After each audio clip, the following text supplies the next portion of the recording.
Campus family में आप सभी का स्वागत है। आज हम लोग पढ़ेंगे केमिस्ट्री में परमाणु संरचना। लेकिन स्टार्ट करने से पहले जो चैनल पर नए हैं उन लोग चैनल को सब्सक्राइब जरूर कर लें, वीडियो को लाइक करिए, अपने दोस्तों में शेयर करें और कमेंट्स करना हरगिज न भूलें। और यदि आप पहले की वीडियो नहीं देखे हैं तो हमारे चैनल के प्लेलिस्ट में जाइए, आप उन सब वीडियो को पहले देख लीजिए केमिस्ट्री की वीडियो, उसके बाद आप पूरी तरह से समझ पाएंगे। चलिए शुरू करते हैं। सबसे पहले हम लोग देखेंगे कि ये परमाणु संरचना में परमाणु किसे कहते हैं। तो देखिए परमाणु कहा किसे जाता है, तो कोई भी तत्व, कोई भी एलिमेंट का वो सबसे छोटा कण जिसमें उस तत्व के सभी गुण मौजूद हो वो परमाणु कहलाता है। उदाहरण के लिए आयरन एक तत्व है, तो आयरन का वो सबसे छोटा कण जिसमें आयरन के सभी गुण मौजूद हो वो आयरन का परमाणु कहलाएगा। इस तरह से बाकी जितने भी तत्व हैं उसका सबसे छोटा कण ही उसका क्या कहलाएगा, परमाणु कहलाएगा। ठीक है। सबसे पहले परमाणु से संबंधित जो थ्योरी दिया गया था वो जॉन डाल्टन के द्वारा दिया गया था, जो कि एक ब्रिटिश वैज्ञानिक थे, जॉन डाल्टन। तो जो उनकी थ्योरी थी,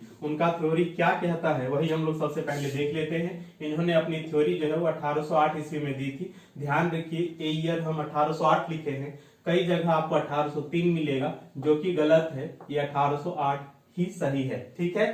चलिए देखते हैं डाल्टन का जो एटॉमिक थ्योरी है उसमें क्या क्या है। ठीक है।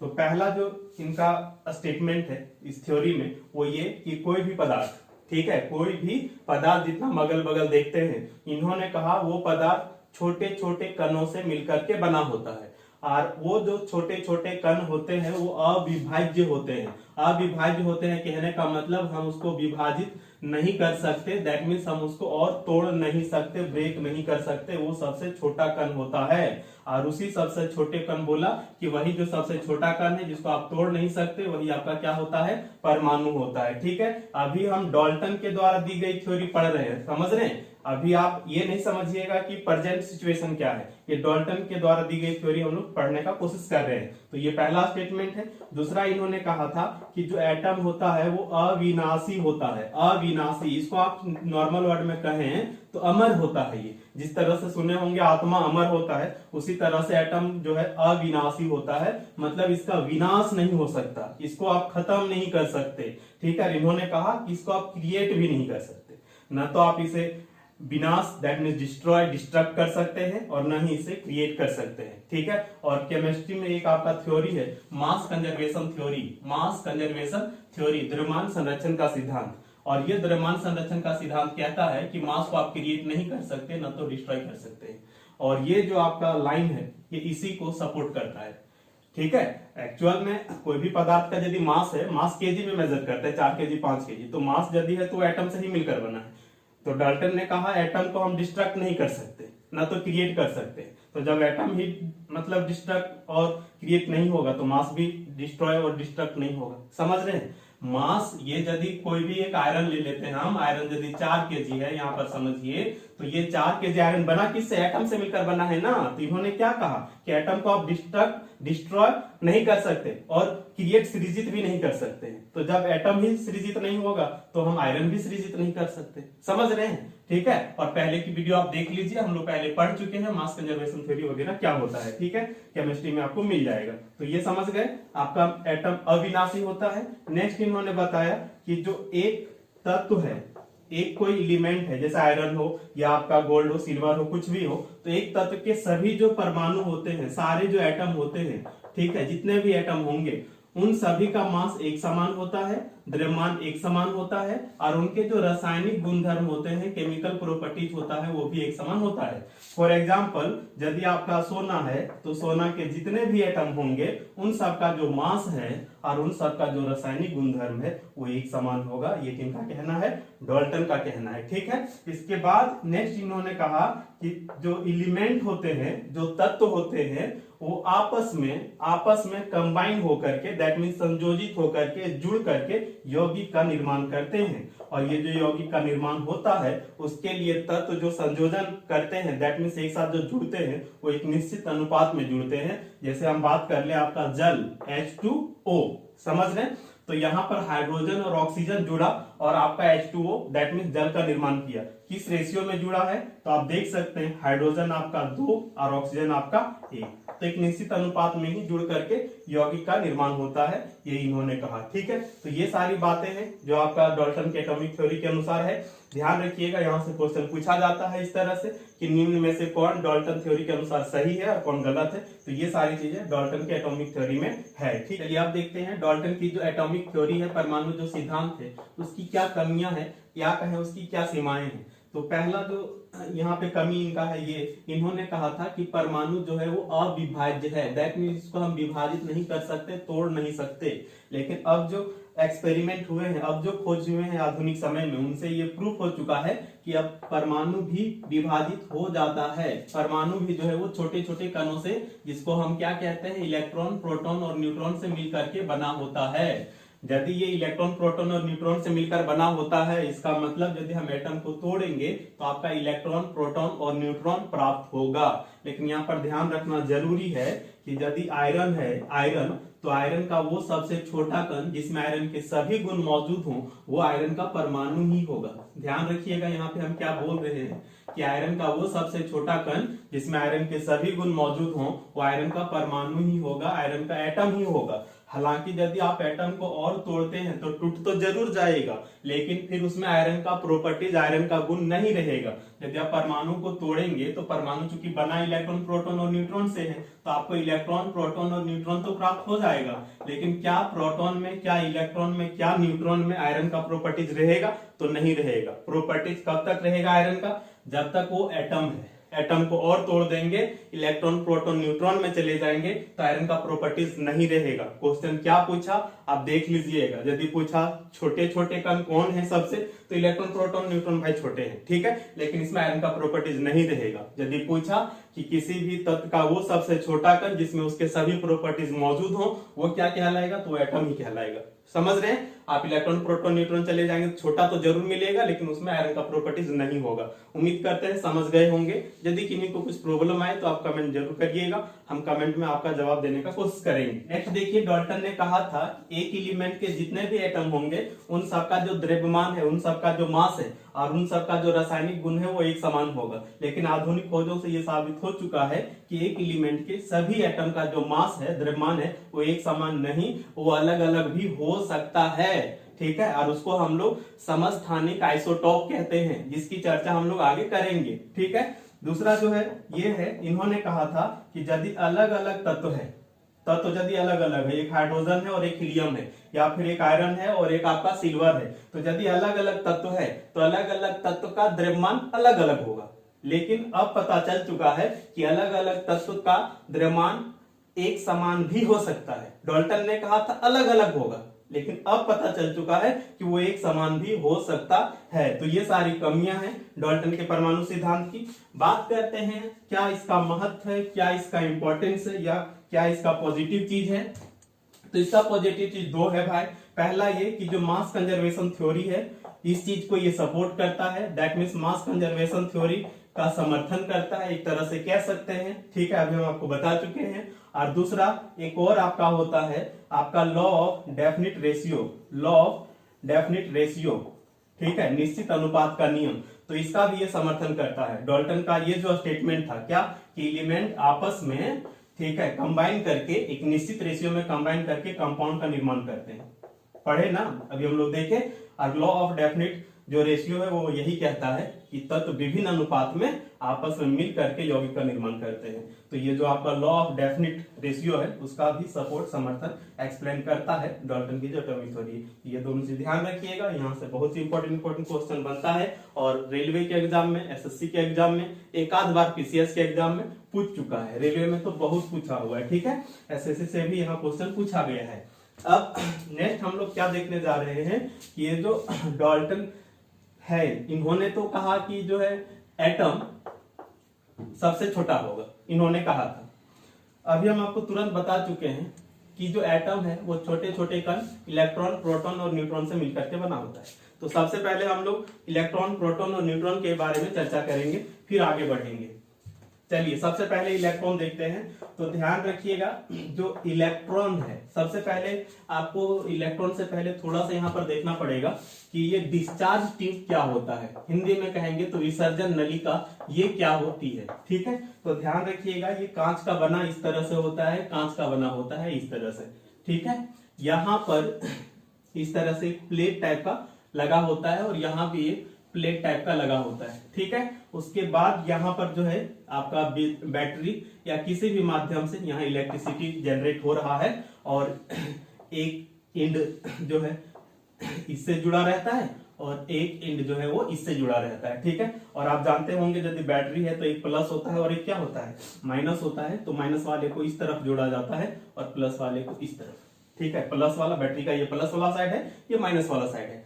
तो ये माइनस वाला जिससे जुड़ा है, ये वाला माइनस से जुड़ा है ना, तो ये कहलाता है कैथोड। ये क्या कहलाता है, कैथोड। हिंदी में भी कैथोड ही होगा। और ये प्लस जिससे जुड़ा है ये कहलाता है एनोड, ठीक है। समझ रहे हैं, क्योंकि ये प्लस से जुड़ा है तो इस पे प्लस चार्ज होगा और क्योंकि ये माइनस से जुड़ा है तो इस पर माइनस चार्ज होगा, ठीक है। और यहाँ पर जो है एक आपका लगा होता है वैक्यूम पंप, ठीक है, जिसकी सहायता से इस कांच के अंदर की हवा को हम बाहर निकाल सकते हैं। एक वैज्ञानिक थे विलियम क्रूक्स, सबसे पहले इन्होंने ही ये वाला प्रयोग करके दिखाया था। इन्होंने क्या किया था कि यहाँ पे सारे गैस को नहीं निकाल दिया, समझ रहे हैं ना, कुछ गैस को रहने दिया और यहाँ पे जब विद्युत धारा प्रवाहित किया, देखिए ये माइनस है और ये प्लस है, ठीक है। यहाँ पर कुछ तार नहीं लगा हुआ है, समझ लीजिएगा, यहाँ ओपन है, बस केवल गैस है, ठीक है। तो जब इन्होंने प्रयोग किया ना तो देखा कि कैथोड से एक रे निकलता है। कैथोड से क्या है, एक रे निकलता है, किरण निकलता है। जिस तरह से सूरज की किरण होती है ना, उसी तरह से कैथोड से एक रे निकलता है। तो ये जो आपका कैथोड से निकलने वाला रे है ना, इसी को नाम दिया गया कैथोड रे। इसी को क्या नाम दिया गया, कैथोड रे। कैथोड रे का गुण देख लीजिए, कुछ कुछ क्वेश्चन यहाँ से बनता है। पहला ये है कि जो कैथोड रे है वो आपका सीधी रेखा में गमन करता है। जिस तरह से लाइट आपका प्रकाश सीधी रेखा में गमन करता है, तो ये भी आपका जो है वो सीधी रेखा में गमन करता है, ठीक है। दूसरा जो है क्या है कि यदि इनके रास्ते पर, ठीक है, कैथोड रे के रास्ते में, मार्ग में, पाथ में यदि हम एक पैडल व्हील रख देते हैं इस तरह का, ठीक है, चक्री टाइप का, ठीक है, तो ये कैथोड रे जो है वो आपका मतलब नाचने लगता है। जिस तरह से तारा वगैरह ना कैसे चारों तरफ निकलता है, या कंप्यूटर वगैरह में जब गेम खेलते हैं तो मार देते हैं तो कैसे ब्लिंग ब्लिंग इधर उधर निकलने लगता है, चित्राने लगता है, उसी तरह से यहाँ पर भी होता है। यदि हम यहाँ पैडल व्हील रख देंगे तो ये जो आपका कैथोड रे है उसे टकरा करके वो इधर उधर चित्राने लगता है। इससे क्या प्रूफ होता है, इससे प्रूफ यही होता है कि जो कैथोड रे है वही छोटे छोटे कणों से मिलकर बना है, तभी ना वो छितरा जाता है। तो बोलेंगे हाँ, इसी कारण छितरा जाता होगा, ठीक है। नेक्स्ट देखिए, मोस्ट इंपॉर्टेंट है कि जब कैथोड रे को किसी धातु के टारगेट से टकराया जाता है, माने मेटल का कोई एक टारगेट है, जब इसे कैथोड रे टकराता है, ठीक है, तो एक नई प्रकार की किरण बनती है और वो नया प्रकार का किरण जो है वो आपका एक्स रे कहलाता है। तो पहला यहाँ पे क्वेश्चन ये पूछा जाता है कि जो आपका कैथोड रे है उससे कौन सा नया किरण प्राप्त होता है। तो ये नया किरण कौन सा प्राप्त होता है, आपका एक्स रे। और इस एक्स रे की खोज करने वाले व्यक्ति हैं आपका विलियम रोएंटजेन, ठीक है, क्या नाम बोले, विलियम रोएंटजेन, जो कि जर्मनी के रहने वाले थे। ये एक्सरे आप लोग भी सुने होंगे, जब किसी का हाथ वगैरह टूट जाता है, फ्रैक्चर हो जाता है, तो उस टूटे हुए हाथ या फ्रैक्चर हुए हाथ का फोटो प्राप्त करने के लिए एक्सरे यूज किया जाता है। सब लोग देखे होंगे, सभी लोग इससे वाकिफ है, ठीक है। तो ये सारी चीजें हो गई। अब हम लोग चलते हैं आपका इलेक्ट्रॉन की खोज पर, ठीक है, इलेक्ट्रॉन की खोज।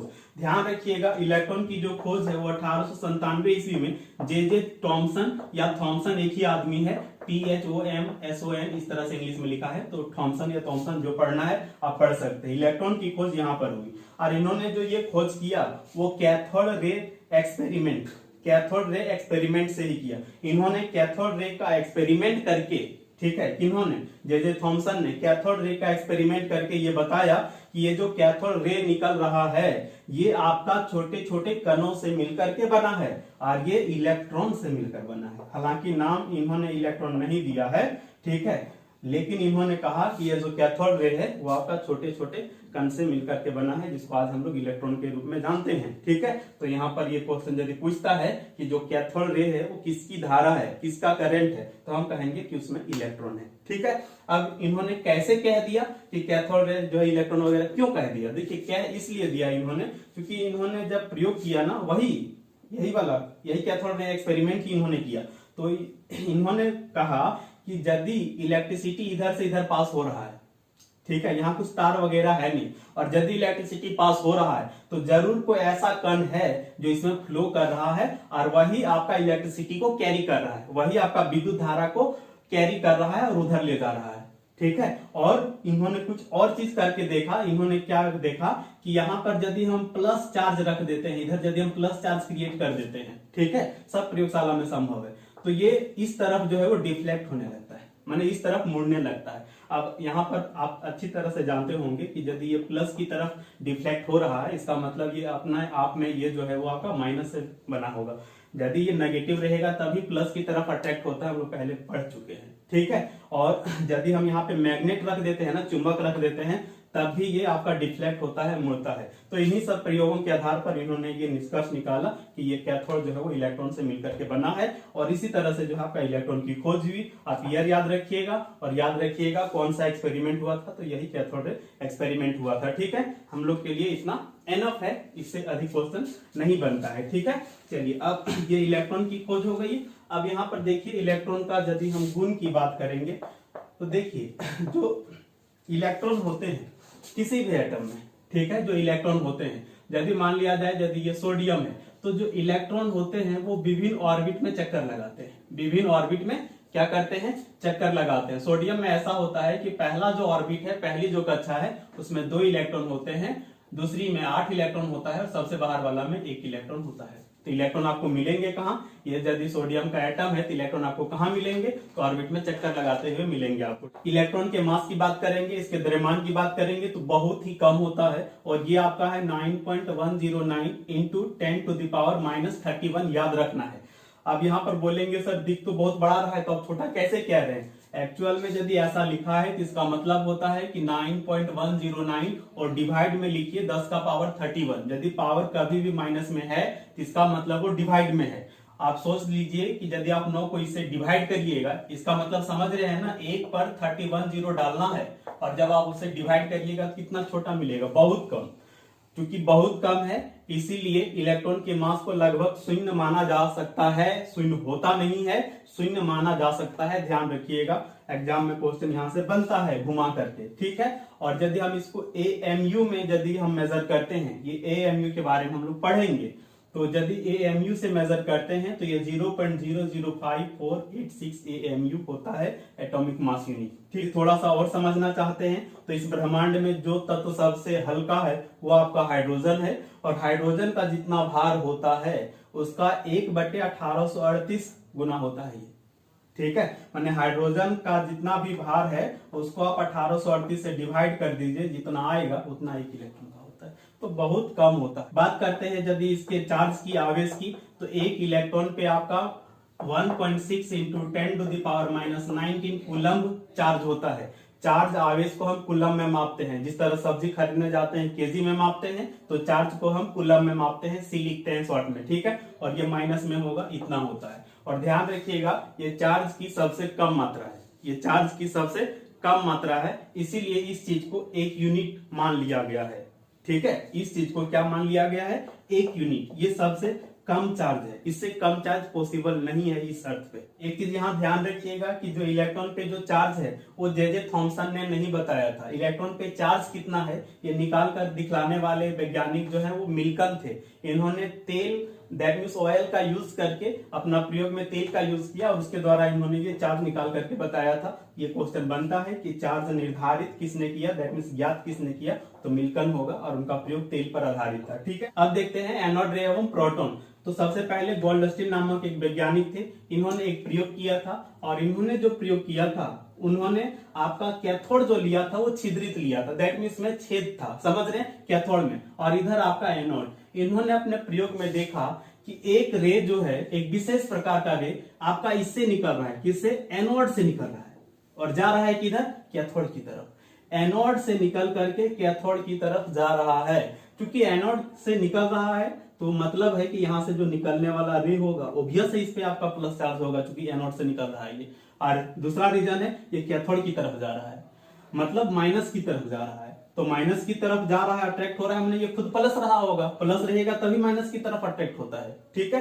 तो ये जो रे है वो आपका प्लस मैंने धनात्मक कणों से मिलकर के बना है, ये आपका गोल्डस्टीन ने बताया। और यहाँ चूंकि इन्होंने छेद कर दिया था तो रे इससे निकल करके जो है यहाँ पर पड़ता है और यहाँ पर आपका चमकने लगता है। यहाँ पर आपका जो है चमकने वाले पदार्थ का लेप लगा रहता है। ठीक है, हम लोग आगे देखेंगे कि कौन कौन सा पदार्थ चमकने वाला होता है। ठीक है, जैसे जिंक फॉस्फाइड वगैरह होता है तो वो चमकने लगता है। अब यहाँ ध्यान रखना है, पहली बात एनोड से निकला एनोड रे कहेंगे, चार्ज चूंकि प्लस है तो पॉजिटिव रे भी कहेंगे, और यहाँ पर छेद से निकल करके इधर जाता है और यहाँ पर दिखाई देता है तो छेद को हम कनाल भी कहते हैं। इस कारण इसका जो नाम है दैट मीन्स एनोड रे का नाम जो है वो कैनाल रे है। दैट मीन्स एनोड रे का एक नाम हुआ आपका पॉजिटिव रे, एक नाम हुआ आपका कैनाल रे, और एनोड रे तो है ही। ठीक है, तो ये जो आपका कैनाल रे है या जो कुछ भी है इसके बारे में किन्होंने बताया? गोल्डस्टीन ने, और ये इलेक्ट्रॉन की खोज से काफी पहले गोल्डस्टीन ने बताया। ठीक है, और यही एनोड रे पे एक्सपेरिमेंट करके रदरफोर्ड ने परमाणु की खोज की। अभी हम लोग तुरंत देखते हैं कि रदरफोर्ड जो है वो यहाँ पर देखिए, रदरफोर्ड ने एक नहीं बल्कि कई प्रयोग किए, और कई प्रयोग करके फाइनली इन्होंने ये प्रूफ करके दिखाया कि जो ये एनोड है वो छोटे छोटे प्रोटॉन से मिलकर, छोटे छोटे कणों से मिलकर बना है, जिसका नाम जो है बाद में प्रोटॉन पड़ा। ठीक है, नाम प्रोटॉन आपका 1920 में पड़ा है। वैसे 1919 ईस्वी तक ये प्रूफ हो चुका था कि ये जो प्लस वाला रे है वो छोटे छोटे कणों से मिलकर के बना है। 1920 में इसका नाम जो है वो आपका प्रोटॉन पड़ा। समझ गए? अब यहाँ पे बहुत ही बड़ा कंफ्यूजन है कि प्रोटॉन की खोज की किसने, प्रोटॉन की किसने खोज की। ध्यान रखिएगा, यदि ये रहता है ऑप्शन केवल रदरफोर्ड या ऑप्शन रहता है केवल गोल्डस्टीन, तब तो कोई दिक्कत नहीं है।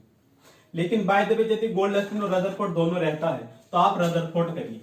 हालांकि एनसीईआरटी और कई बुक के अनुसार प्रोटॉन की खोज रदरफोर्ड नहीं गोल्डस्टीन ने किया, लेकिन अभी जो हम आपको बताए उससे आप ये कंक्लूजन निकाल सकते हैं कि गोल्डस्टीन ने प्रोटॉन नहीं बल्कि गोल्डस्टीन ने इस पॉजिटिव रे की खोज की थी। ठीक है, और स्पष्ट तौर पे कह सकते हैं प्रोटॉन के बारे में बताने वाला रदरफोर्ड है। गोल्डस्टीन तो बस केवल पॉजिटिव रे के बारे में बता दिए, और प्रोटॉन के बारे में स्पष्ट जानकारी, इसको पूरा एक्सप्लेन करने का जो श्रेय है वो रदरफोर्ड को है। और हम लोग पढ़ेंगे अभी तुरंत कि रदरफोर्ड ने ही नाभिक के बारे में बताया है, न्यूक्लियस के बारे में बताया है। चलिए अब प्रोटॉन के बारे में जानते हैं। ध्यान क्या रखना है कि कोई भी यदि एलिमेंट है तो उसका जो आपका एटम होगा, उसका जो आपका परमाणु होगा, उसमें जितने प्रोटॉन होंगे वो उसका एटॉमिक नंबर कहलाता है। वो उसका क्या कहलाता है? Atomic number. और वही एटॉमिक नंबर उस एलिमेंट की पहचान होती है। फॉर एग्जाम्पल, हम यदि हाइड्रोजन एलिमेंट की बात करेंगे तो हाइड्रोजन का जो एटम होगा उसमें एक प्रोटॉन होता है, तो उसका एटॉमिक नंबर 1 हो जाएगा, और वही हाइड्रोजन की पहचान है। हीलियम की बात करेंगे तो उसका जो एटम होता है उसमें 2 प्रोटॉन होते हैं, तो उसका एटॉमिक नंबर 2 हो गया, और 2 ही उसका हीलियम का पहचान है। और यहाँ पर कंफ्यूज यदि हो रहे हो तो आप ध्यान रखिए, जिस तरह से व्यक्ति का पहचान अभी के समय में आधार नंबर से किया जाता है, यदि ये आधार नंबर है तो ये फलाना व्यक्ति है। आप बैंक जाते हैं तो आपका बैंक अकाउंट नंबर होता है, यदि ये बैंक अकाउंट नंबर है तो उससे आपकी पहचान होती है। ठीक उसी तरह से हम एलिमेंट की पहचान किससे करते हैं? एटॉमिक नंबर से करते हैं।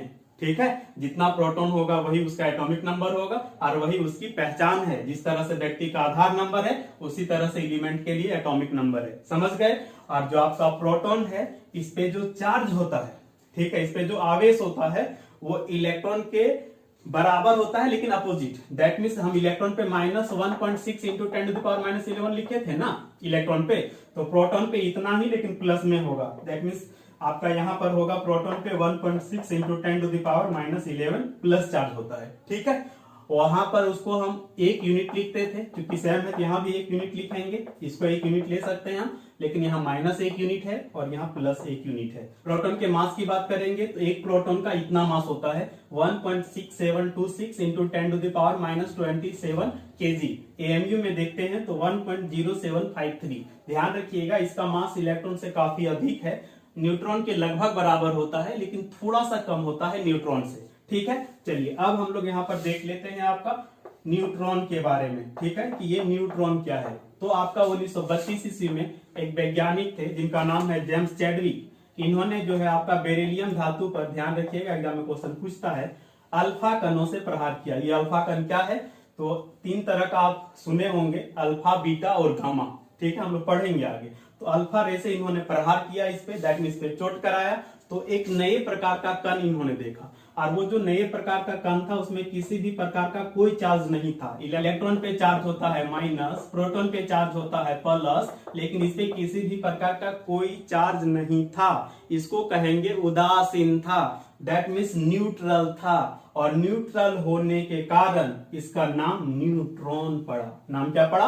न्यूट्रॉन। क्यों? क्योंकि ये न्यूट्रल है, उदासीन है। तो इतनी सारी चीजें आप ध्यान रखेंगे, ठीक है। यदि हम मास की बात करेंगे तो प्रोटॉन से थोड़ा सा अधिक होता है, लेकिन हम लोग अक्सर बराबर मान लेते हैं। प्रोटॉन और न्यूट्रॉन का मास लगभग बराबर मान लेते हैं, लेकिन न्यूट्रॉन थोड़ा सा अधिक होता है। यदि क्वेश्चन इस तरह से पूछा कि निम्न में सबसे ज्यादा भारी कौन है, इलेक्ट्रॉन, प्रोटॉन और न्यूट्रॉन, तो ऑब्वियस है आप जवाब करेंगे न्यूट्रॉन। ये लगभग बराबर जरूर है, लेकिन न्यूट्रॉन थोड़ा सा ज्यादा भारी होता है। समझ गए इतनी सारी चीजें? अब ध्यान रखिएगा, जो आपका इलेक्ट्रॉन, प्रोटॉन, न्यूट्रॉन है वो सारे तत्वों में पाया जाता है। केवल हाइड्रोजन एकमात्र ऐसा तत्व है जिसमें न्यूट्रॉन नहीं होता है। हाइड्रोजन में न्यूट्रॉन नहीं होता है, इसमें एक प्रोटॉन और बस एक इलेक्ट्रॉन होता है, ठीक है, न्यूट्रॉन नहीं होता। और चूंकि जानते हैं न्यूट्रॉन ही सबसे ज्यादा भारी है और न्यूट्रॉन ही उसमें नहीं है, यही कारण है कि हाइड्रोजन सबसे हल्का तत्व है। तो ये चीज समझ गए कि यदि हम हाइड्रोजन को छोड़ देते हैं तो हर तत्व के परमाणु में आपका इलेक्ट्रॉन, प्रोटॉन और न्यूट्रॉन होता है। इसलिए इन कणों को मौलिक कण, फंडामेंटल पार्टिकल कहते हैं, ठीक है। ध्यान रखिएगा, इसके अलावे भी कुछ और कण होते हैं, लेकिन वो सभी कण सब में नहीं पाए जाते, इसलिए उसे अस्थायी कण कहा जाता है। जैसे उदाहरण के लिए आपका पॉजिट्रॉन, यहाँ पे एक दो क्वेश्चन बनता है, जल्दी जल्दी देखते जाते हैं। तो जो पॉजिट्रॉन है, देखिए क्या लग रहा है, नाम में क्या लग रहा है, एक आपका लग रहा है पॉजिटिव लग रहा है और दूसरा क्या लग रहा है, ट्रॉन, इलेक्ट्रॉन, ठीक है। तो ये दो वर्ड से मिलकर बना है, ठीक है, पॉजिटिव और आपका इलेक्ट्रॉन, ठीक है। ऐसा क्यों है? ऐसा इसीलिए है कि जो आप इसका मास होता है ना, वो इलेक्ट्रॉन के बराबर होता है। मास किसके बराबर है? इलेक्ट्रॉन के बराबर, मतलब लगभग जीरो। इलेक्ट्रॉन लगभग जीरो होता है। लेकिन जो आपका चार्ज है वो प्रोटॉन के बराबर है। चार्ज किसके बराबर है? प्रोटॉन के बराबर। और प्रोटॉन पे कैसा चार्ज है? याद रखिए, प्रोटॉन पे प्लस चार्ज है। और हम लोग जानते हैं कि इलेक्ट्रॉन पे कैसा चार्ज कैसा होता है? इलेक्ट्रॉन पे माइनस चार्ज होता है। और इस पर कैसा चार्ज है? प्लस चार्ज है। इस पे कैसा चार्ज होता है? माइनस, क्योंकि ये इलेक्ट्रॉन का जस्ट उल्टा है कि नहीं? मास बराबर है लेकिन चार्ज उल्टा है। यही कारण है कि इसे इलेक्ट्रॉन का प्रतिकण, दैट मीन्स एंटी पार्टिकल कहा जाता है। क्वेश्चन पूछेगा इलेक्ट्रॉन का एंटी पार्टिकल कौन सा है, तो हम कहेंगे पॉजिट्रॉन। क्या रीजन है? रीजन है कि मास बराबर है और चार्ज जस्ट उल्टा है, ठीक है। इलेक्ट्रॉन पे माइनस होता है और इस पे प्लस होता है, इसलिए इसको जो है वो एंटी पार्टिकल कहा जाता है। तो ये पॉजिट्रॉन हो गया आपका। इसकी खोज किसने की, आप लोग कमेंट करके बताइएगा। आपका है न्यूट्रिनो, तो नाम से पता चल रहा होगा न्यूट्रल जैसा ही लग रहा है। तो इस पर भी कोई चार्ज नहीं होता है, कोई आवेश नहीं होता है और इसका अपना कुछ मास भी नहीं होता है। अब बोलिए कैसे ऐसा संभव है सर कि मास भी ना हो? है संभव। लाइट की बात करते हैं ना, कोई मास नहीं होता, हम पढ़ेंगे तो जानेंगे। तो ध्यान रखना है फिलहाल कि न्यूट्रॉनों पे कोई चार्ज नहीं है और कोई मास नहीं है, नाम न्यूट्रिनो है, ठीक है। खोज करने वाले कौन है? पाउली, ठीक है। खोज करने वाले व्यक्ति हैं पाउली। उसके बाद एक आपका है पाई मेसन। तो जो पाई मेसन है इसकी खोज करने वाले व्यक्ति हैं आपका युकावा। बस यही एक दो क्वेश्चन यहाँ से बनता है, बाकी आप नोट जरूर पढ़ लीजिएगा, कंप्लीट होगा तो डाल देंगे, अभी अधूरा है। आज के लिए इतना ही, मिलते हैं नेक्स्ट वीडियो में, तब तक